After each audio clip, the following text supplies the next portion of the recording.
Hey YouTube, Windraiser here. Today coming to you with another Transformers Legacy review.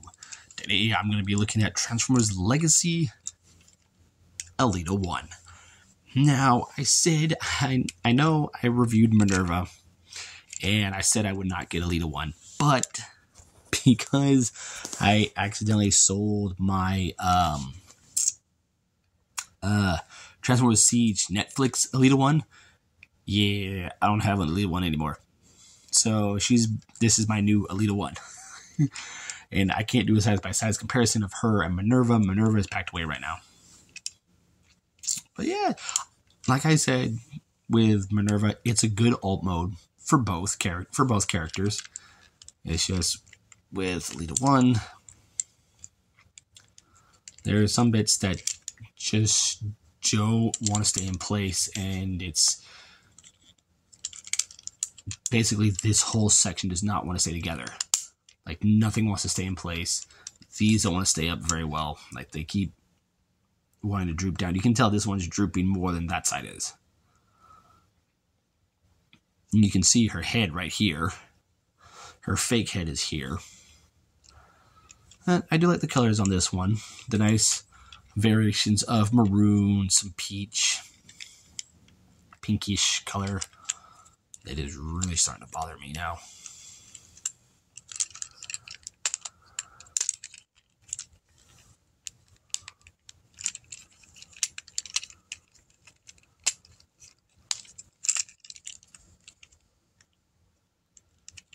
Because the way how her arm pegs into places, it's cumbersome, or not cumbersome, it's annoying. Because nothing wants to stay in place, so yeah. Like, that whole side does not want to stay together. But she's the same size as Minerva. Mine has the same issue with the floppy feet here. Just bleh. This little piece does come off. It is packaged separately, so this is the top of her head. And it's pegged right there. This whole piece right here is done in a blue clear plastic. And her weapons, just like Minerva's, are both cast in blue clear plastic. Now, I want to point this out on this gun.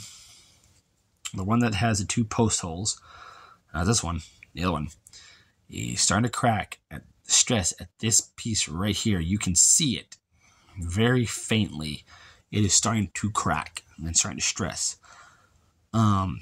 So be careful when pegging these two weapons together. Don't put so much pressure on it. When you put them in, just push it in a little bit further. Just leave it as is. Just leave it like that. Peg right here onto her side. Just like so. So it's her side-by-side comparison of her with someone else in their alt mode. Here he is with Grimlock. And here she is. I forgot I had him right here. With one of my latest reviews. My Swollemus Prime from the Gamers Edition. She's about half the size of him. And here she is with Gamer Edition Cliff Jumper. And they're about the same size. He's just a little more squat. So if you transform her, go ahead and flip the feet out. Unpeg the legs, unless they already haven't done it for you. Take this panel and fold it in as you accordion the legs inward.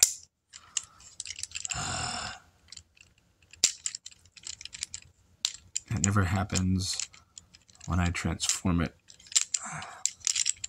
as I normally do. It just snaps right back into place. Just fold it in. Make sure, and also unhook the knees from each other. Go ahead and bring that in. Take place. Fold that in. Rotator at the waist. And then we'll come to the torso section. So go ahead and undo the arms if they already haven't. Rotate them at the elbows.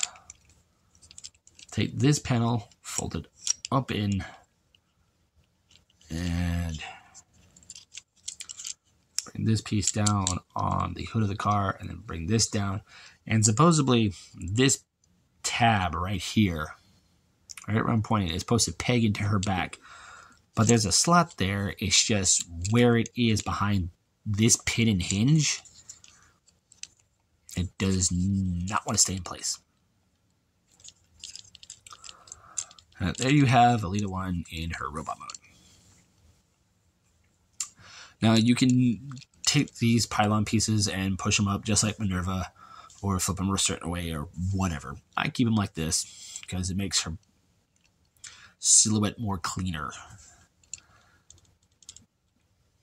But yeah, it's cool that it's Minerva's alt mode, but for her.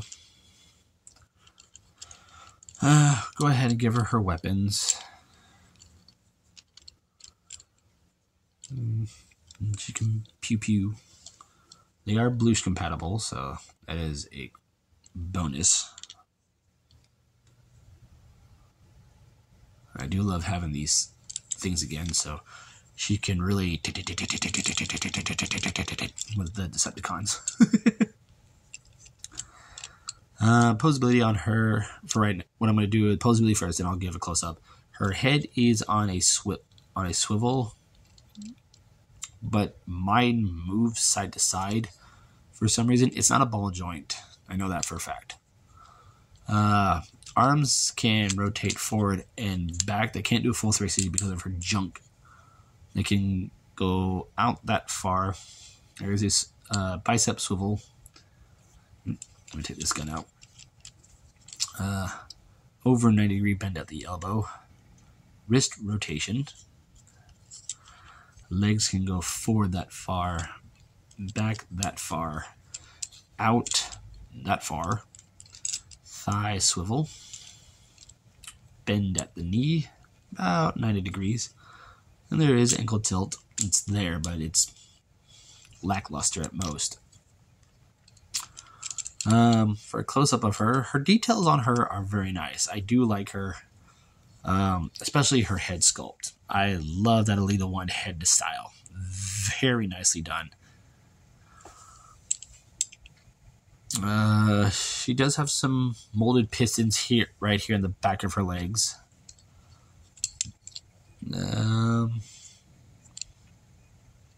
That's it for hidden molded detail I can think that I can find.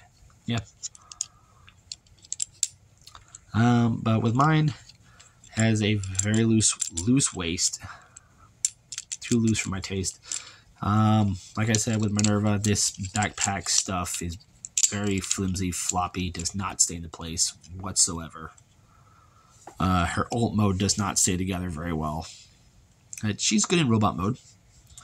Here she is next to Holler. Rise of the Beast RC.